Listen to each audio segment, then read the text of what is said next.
call the meeting of Family and Community Engagement Subcommittee meeting to order, please. Madam Secretary, could you please take the roll call? Chairperson Del Rossi. Here. Ms. Martin. Here. Ms. Thompson. Here. 3 present. Okay, tonight we are discussing the Family Leadership Institute. If we have Ms. Latifah Phillips, could you go into a little detail about exactly what the Family Leadership Institute is going to provide for our district? Sure, thank you, School Committee Member Del Rossi. My name is Latifah Phillips, Chief Equity Officer. I am here with Caterine Patino, who is our bilingual family liaison for Spanish-speaking families, and also is one of our staff liaisons to the Hispanic Student Success Task Force. Before I begin, I wanted to mention that we do have speakers, but I don't know if we communicated the sign-up, the formal sign-up. Did anyone formally sign up? I don't know how you'd like to. I don't think that applies for subcommittee. Okay, so I just wanted to make you aware that I do believe we have a couple of speakers if you want to hear the presentation first or hear the speakers first. If we could hear the presentation first and maybe, as a subcommittee, maybe hold the questions until the end, maybe note them somewhere so we can get through them efficiently and then hear the speakers. Okay, and is the presentation on the screen? It is. Is it? Okay, here we are. Fantastic. So this is actually a presentation that was submitted several months ago. So I'm glad to have the opportunity for us to discuss it today. This is something that's within our strategic plan and our budget to support the empowerment of families, but also a two-way relationship with families. So providing families with information, knowledge, skills to support their children, but also for us to have the opportunity to learn from families about ways that we can improve our system. So I'm not going to go through all of these slides. I will just pause here because I do think it's important for us to acknowledge our student demographics. So you can see here that we're an incredibly diverse district, around 38% Hispanic students, that's our largest subgroup, followed by our Asian American students, which is about 28%. Our white student group is about 23%, and I always remind everyone that that also includes our Brazilian students, our Afghan students in this category, and then we have our African American population, which is about 8%. What's also unique about Lowell Public Schools is that we have a very large English language learner population, far exceeds the average of the state, which I believe is 11%, and this percentage was taken from a DESE snapshot, but at the end of the year, I believe we had about 29% English learners. And the reason I bring that up is because anytime we talk about supporting families, we have to think in multiple languages. So the overarching goals that we have for the Parent Leadership Institute, so one is to strengthen individual families' knowledge, skills, advocacy, and empowerment. We have a lot of families coming from different systems, don't always understand everything that the U.S. system offers. Also, not all systems engage families and invite families inside of the system, and if that's an expectation that we have, we need to make families aware of that so that they're not just expecting that the system is going to do everything that we need it to do for their children. The second overarching goal is to develop a cohort of family leaders who can serve in both formal and informal family leadership and advocacy capacities. So we do have requirements for English learner, family committees. We've got the school advisory councils. We've got, parent-teacher organizations.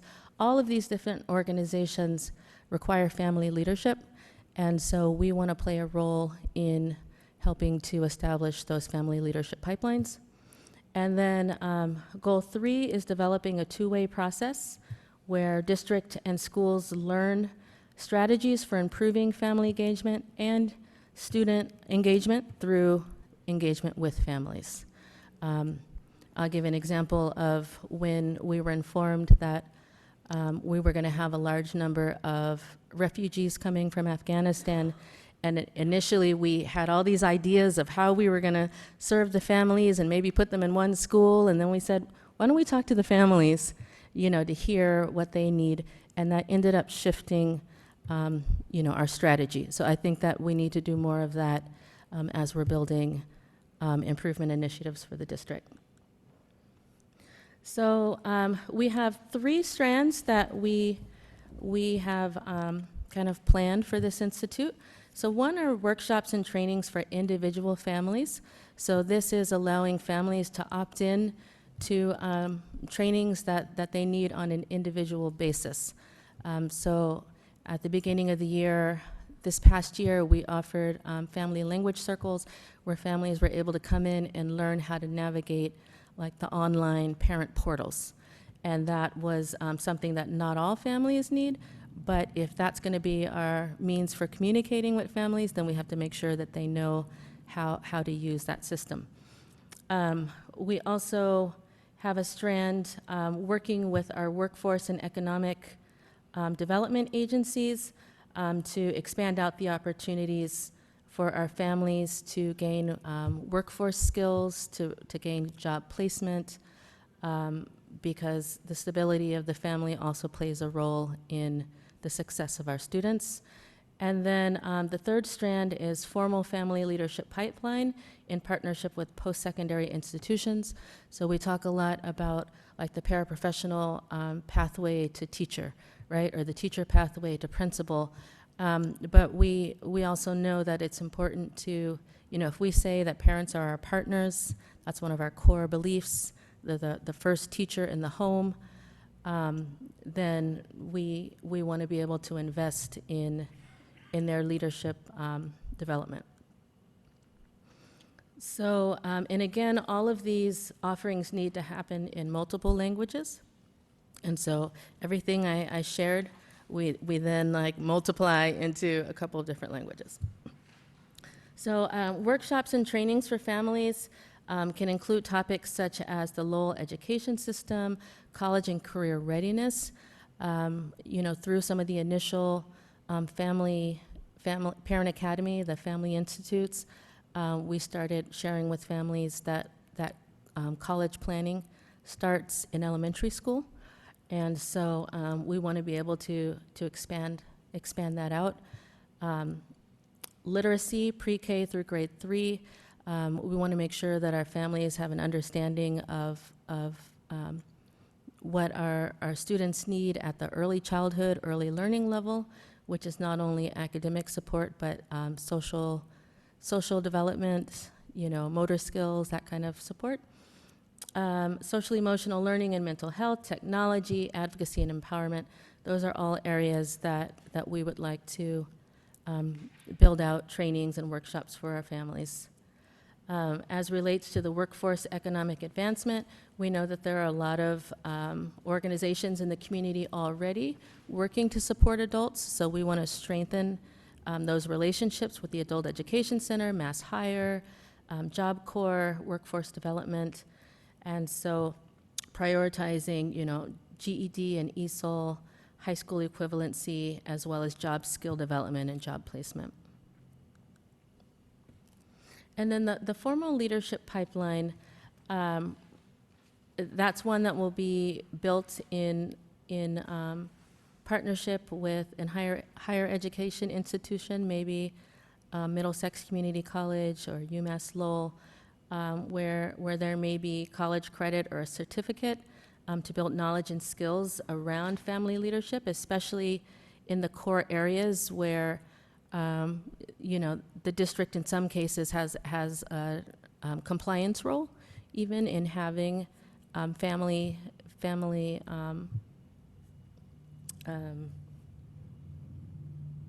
what is it called? Committees. Committees. So, I spoke with the leader of the SPED PAC, the Special Education PAC, and there was definitely interest because that's an area that requires specialized knowledge. Even though you learn knowledge by having your child, sometimes when you go to the table to advocate for your child or for other children, it helps you to have that confidence when you have, some formal training behind you. The bilingual education, the English Learner PAC is also a parent advisory council we look to expand. And then just general parent leadership, including our citywide family council. And school advisory council is not on here, but we also know that the parents constitute about 50% of the school advisory councils. So there's a lot of formal leadership roles in the district that we want to make sure we're empowering families so that they can be advocates. So to support the Institute needs, I did present a position, a Director for Family Engagement. I believe you have the job description in your packet. This person would be the one to not only build out the offerings and the big plan, but also to monitor, to gather data, to provide analysis for improvement. Because I really want us to move away from just, counting what we offer, counting the number of people who come, but actually being able to analyze outcomes, whether that be survey data or even looking at how is the student better off because the parent came to some of the trainings. And I think that's what, in the end, will make this a strong leadership program, is having the data, the metrics, and analysis accompanying the workshops and the trainings that we're offering. So, so we have the position here. We do have funding that was approved in the budget to implement the workshops, to be able to provide stipends not only for our teachers, but also for our families as they advise us. We don't want to just take their advisement for granted, right? And if they're helping us to build this out, I think it's important that they have some stipends as well. And we want to develop parent-led workshop facilitation. For our pilot Family Institute, we did have parent-led facilitators, which I think was powerful not only for the facilitator, but also for the other parents to see one of their peers delivering the content. And then we want to have ongoing planning and engagement with community partners and families. So I think that concludes the overall framing of what I hope that we can develop for Lowell Public Schools, and I will stand for questions or comments. Thank you. I have two questions, actually. When you talked about the language circle that you had this year, what was the percentage of parents do you know what the engagement rate with parents and having parents come? I know you haven't formally been able to track anything because that's what this position really looks like it would do. But what was your gauge in the percentage of parents? And Katerina, you may be able to help me with this. I think we were able to engage with at least 10 schools before the pandemic kind of closed us off, in around January. Right, so this was in the fall. Each of the schools was different. They typically were small circles. Between 7 to 10. 7 to 10 per language. But we did a survey for each family after each of the sessions, and from those survey results, a large majority said that the session provided them with information that was helpful. They would like to come again. They would recommend the session. It was done in the parent's primary language.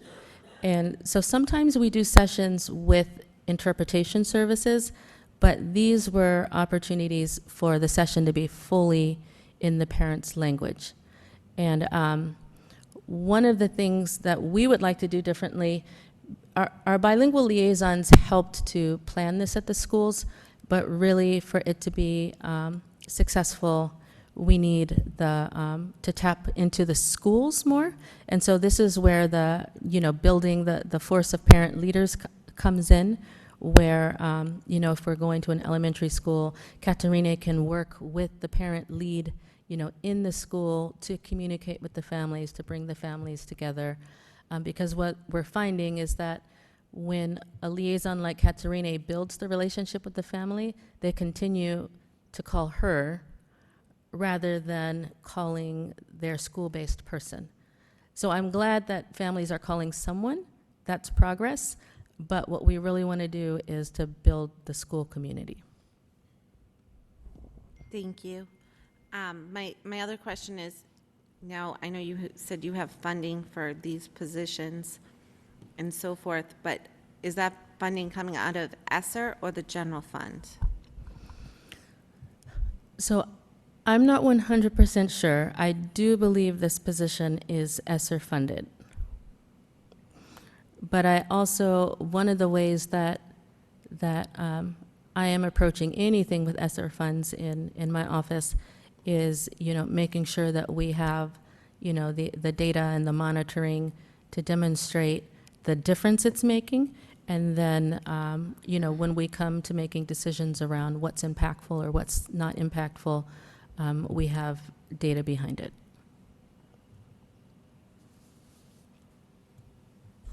Thank you. Thank you for the presentation also. Ms. Martin, Ms. Thompson? I just had a couple quick questions. Just in terms of the qualifications that are listed on the job description, I recognize that it's master's degree preferred. It seems like that's a fairly high level of education for this position. My sense would be that certainly a bachelor's would be more than appropriate, and even bachelor's would kind of limit the number of what, in my own mind, at perfect world, we get a little parent who wants to do this job. And, someone who's, understands the system from that perspective as opposed to maybe even from a teacher perspective. So I don't know if it might make more sense to eliminate that master's degree, and, I would leave it to your determination whether a bachelor's degree is required. But I would also say that being the case, based on, so you're proposing this outside of the union kind of coverage. Is the reason for that the justification for it?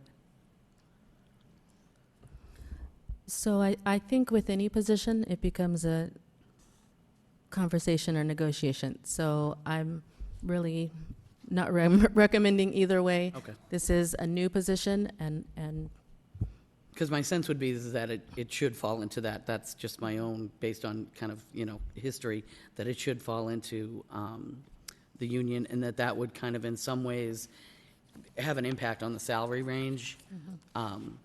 So just saying that before we kind of, I wouldn't want to approve a salary range until it had gone through that vetting kind of process. And I really appreciate your bringing up the master's degree, because sometimes it can serve to limit positions. Absolutely. And, these are areas where we do have people working in the community and nonprofits, community organizations. So I definitely think that casting a broad net and seeing what people can do is important for family and community engagement. And then I also want to mention, one thing that is important is the 12-month position. Just in thinking about the opportunities happening out of the equity office right now, there is still a lot of summer work to be done in supporting and developing families. So that would be my preference, but at the end of the day, I will work with whatever I have.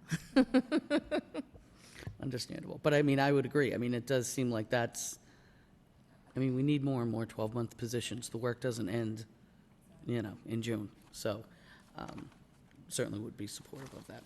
That's it for me. Thanks. First of all, I want to say this is fantastic. This work is so necessary and challenging, and I give all of you who work in that department credit. And I've heard many things about the amount of work that you've had to do, so I appreciate that. Really love the overarching goals. One of the things that you mentioned was the two-way process, and it seems simple, but it's so important to remember that who our customer is, and without sounding crude about it, you have to make sure that the customer is heard, right? And so I appreciate the thoughtfulness of your goals.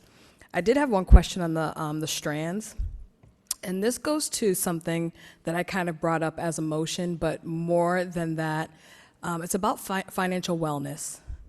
And I've noted across the board that's generally not a strand that people are separating, but I find it's, especially for this group that were these customers, so important, because noting how to get through the educational system also includes finance. How am I going to get my kid to school? How am I going to go, literally transportation-wise, but then going into post-secondary education or training. So that's really, really important. So I was just curious as to, has that been a thought at all, or is that included somewhere that I just wouldn't necessarily note it?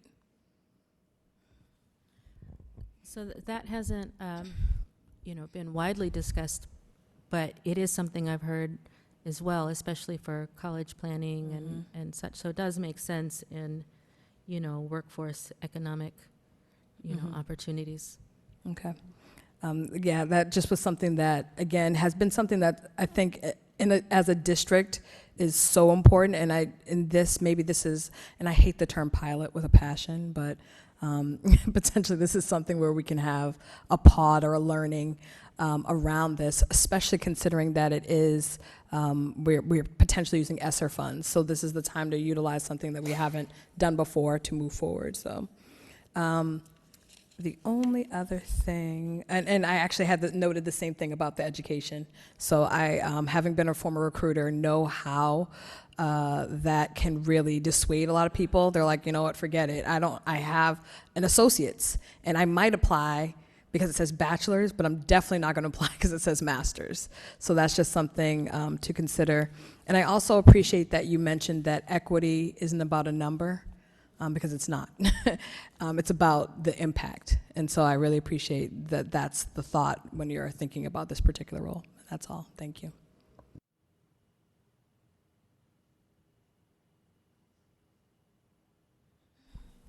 And I know you have speakers. Would the speakers like to speak? Or? Sorry, can you come to the mic? I'm not sure if that is on. No, that one right there. That's all right. Good evening. My name is Olga Madrid. I'm a provider of Hispanic population, specifically in Lowell. I have been working for more than 20 years in Lowell. So I think that something that I really appreciate from this project is the accessibility. So how we can get to the population through empowerment, through communication, through opening opportunities for them. Part of the problems that we have with different populations, especially immigrants, refugees, is the lack of knowledge that they have with the system. We have in Lowell, we have many organizations, non-profit organizations that have the resources and the grants to support those projects. So making partnerships is really, really important to be able to support each other. And the other part that I really like is when they talk about parents leading themselves. A lot of research show how people use services through connections. So when they get connected, the reason because the parent look for Kathy always, like looking for information that should be in a different department or in a different office, is because she speaks the same language, she's able to understand the cultural background that they have. She has been able to listen them, and probably she has more resources to support them. So it's connections. When we complain about the lack of participation of the parents in the school system, but making this project with parents leading workshops is gonna increase the participation of the community in the school department.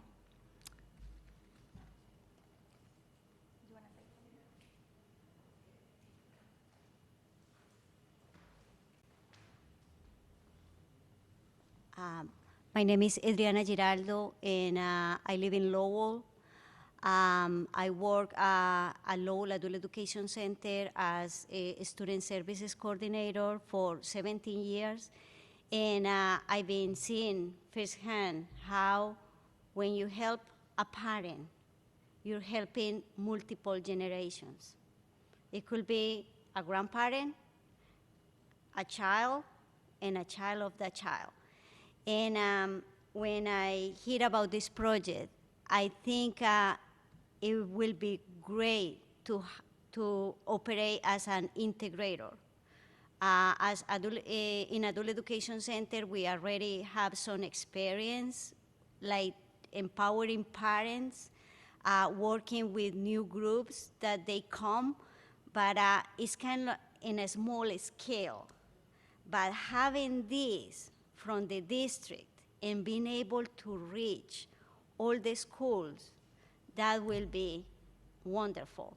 And integrating like our organizations that like Adult Education Center, like Lowell Community Health Center, we're working together, we will be able to provide effectively the services.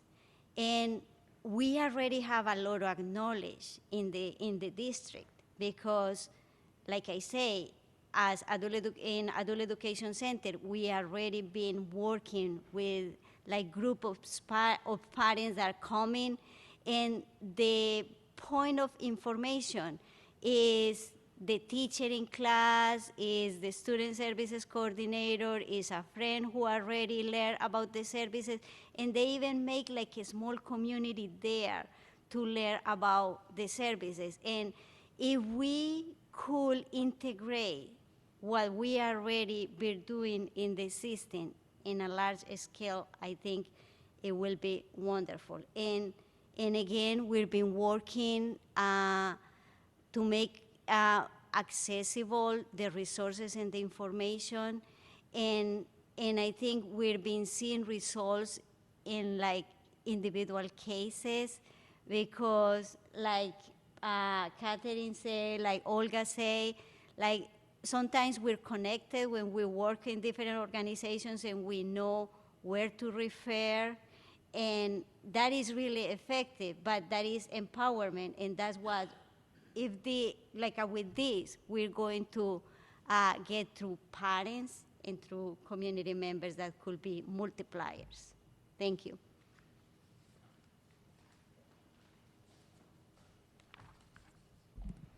Good afternoon. My name is Darmarie Montoya, and I'm here. I work for the school system, but I'm here as a parent, representing the parents, and to support what my friends just tell you about it. I think giving information to the parents or doing the workshops, it makes a big difference. As a parent with my kids in the public schools, I met Mrs. Madrid many, many years ago that she used to come to Lowell High and present workshops.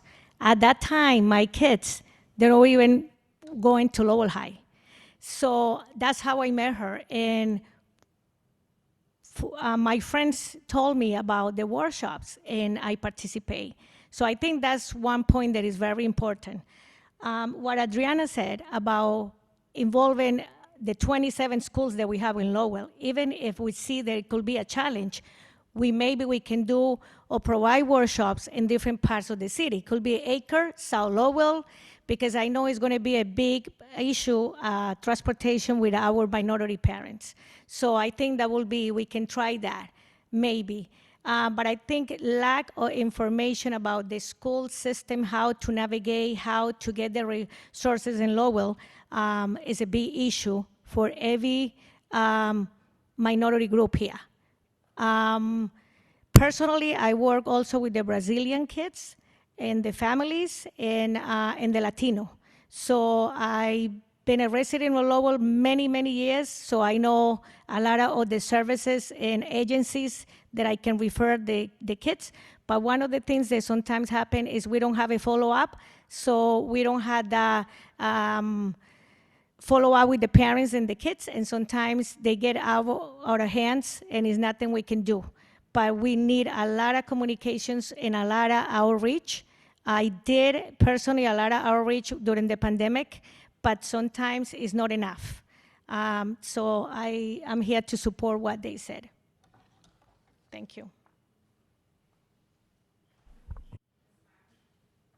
Thank you very much, and thank you all for coming to speak to us tonight. I think one of the things that, as you're kind of talking and your experience working in the district, it occurs to me that we really could perhaps better leverage the adult ed program. I mean, as I'm, and again, just kind of trying to figure out the best way that we embed this so that it continues. Recognizing that at the end of next year, we're going to be in a challenging situation making these choices. If we could embed this kind of position in adult ed so that you could then be able to, I love the idea that if we're doing workshops and whatnot at the Stocklosa and the Merkland, we could also be doing adult ed programming. We could be doing ESL programming. We could be doing GED programming at those same locations. So that this could be a way to again, kind of offer this initiative the stability and structure of an existing program, but also an opportunity to let that it has certainly been a very successful program. Its size is unmatched. The number of family members and the number of parents and whatnot who've gone through this program is, huge. And I absolutely agree that working with a parent impacts the child, impacts the next generation, impacts the generation before. So it seems like we could really kind of double down on our impact if we very closely marry this new initiative to one that is, certainly very well established, has an exceptional reputation, and could really kind of leverage a huge number of parent relationships that already exist to help build this. So I don't know if that's been a thought, but. No, I would agree. I think about, is it 50% of the adult ed students are Lowell parents? We serve the greater Lowell line, the greater Lowell area, but more than 50% Right. So there's definitely opportunities for leveraging that, but also acknowledging that the Adult Ed Center is kind of that focal point for the greater Lowell community. I just want to quickly mention that I think it was Adriana said something that just kind of stuck out to me, and she was talking about scaling. You're trying to scale what you've been doing. And I would say that you're also trying to support what you've wanted to do. And I think that that's been the hardship, because I've heard some of the nightmare stories. I've heard the things that you've wanted to do and not been able to do just because of size and scope and need. And so I think that that's really important. But the other thing is the integration of services. And to Ms. Martin's point, that kind of really it stands out to me, because we call it, in the social media world, you want to eliminate as many clicks as possible, because if they have to click, they're not going to do it, right? So you want to make things as integrated as possible, and I actually really like that idea. I've taught a couple times at Adult Ed, so I do know capacity would have to figure out that, but I think that that's a really, really smart idea. Thank you. And the end goal is the student success. And so that's the piece that requires the the data collection, the analysis of how is this then reaching the student, and just to give kind of a very kind of tangible opportunity. When I think about our secondary, career, not career, college pathways, and when we look at the advanced placement, the dual enrollment, even the Latin Lyceum, there is a parent piece to this. And what I've found is because we're a very multilingual district, sometimes parents start to be on the periphery because we just communicate with the students. And so that was something that we saw with the Latin Lyceum, that we started saying, okay, well, how do students find out about this? And do 8th grade parents know about this? And if 8th grade parents don't know, how can we get information to the parent in addition to the child? And so that's something that has helped us to impact getting an increase in applications. But then on the data and management side, I need someone to be able to track how many more, students applied. Let's disaggregate that data. Who ended up going in the end? After the first year, how many people stayed? What can we learn about who went? Like, those are the pieces that I would like to take this a step further than just we got the information out to more students in more languages. And it's the same with dual language and advanced placement. I recently was looking at enrollment data in the programs. And I showed you the student population, about 38% Hispanic. And I believe in our advanced placement and dual enrollment, I think it was 10-11% enrollment in the program. So again, there's still the question of, do families know that these opportunities exist, what the criteria is, so that they can enroll students?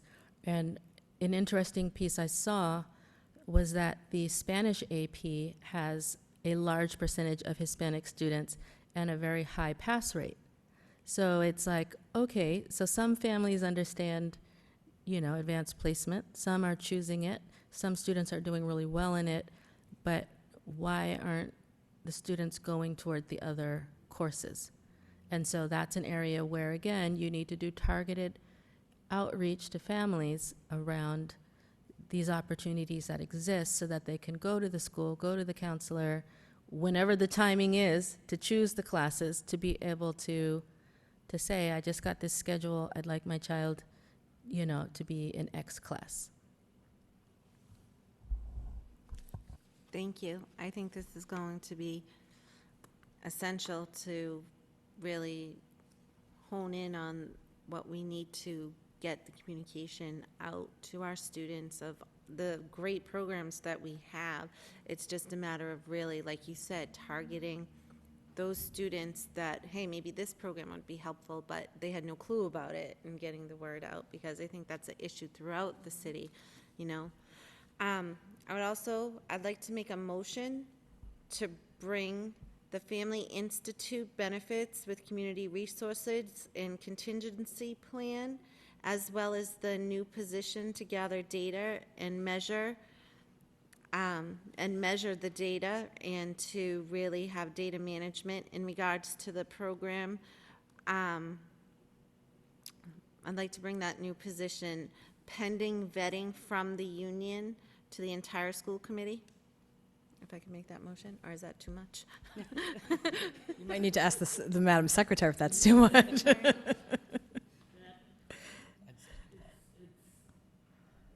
actually like quite a bit included in that one motion. I don't know if you want to. Make more than one? So, Well, I don't know if you want to make more than one, but I don't know if you want Less to wordy? make one, and then upon receiving the information from that, you can then move forward with the other. I see. Do you know what I mean? I mean, in other words, is your plan as a committee to move forward before the union weighs in on it, or after? After. So then I would just, Motion to bring the Family Institute. I mean, because putting it forward, it's still gonna be held up with the union. Mm-hmm. So, I mean, I guess you could say, Well, we could just take it as a report of progress, and then next step is for the administration to bring it to the I union. would definitely say with the union thing, so that piece gets rolling, so you know that that's your, Goal. because you don't wanna hold it up, you know what I mean? Ms. Phillips? And I don't know that some discussion hasn't happened already. That discussion usually happens with my colleague. I do believe it's posted on the Wednesday agenda, Mm-hmm. but again, it's posted if it's ready. If it's not ready, then we go from there.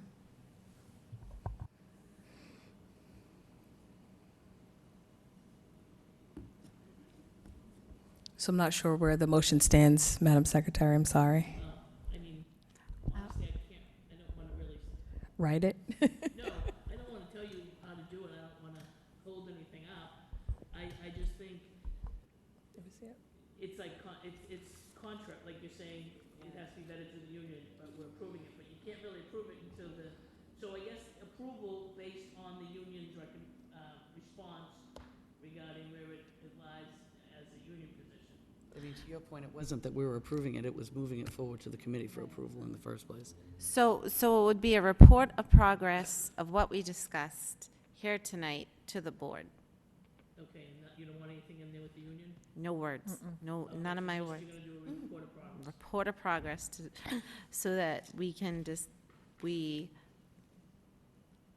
share with the board what we discussed and what Ms. Phillips will do going forward with the position.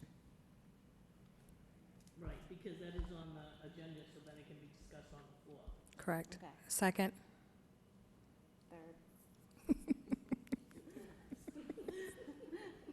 So who, wait a minute. So who made it? I made it. Ellie did. And Ms. Thompson second? Yes, ma'am. And then say all in favor? All in favor? Aye. Motion to adjourn? Seconded. Amen?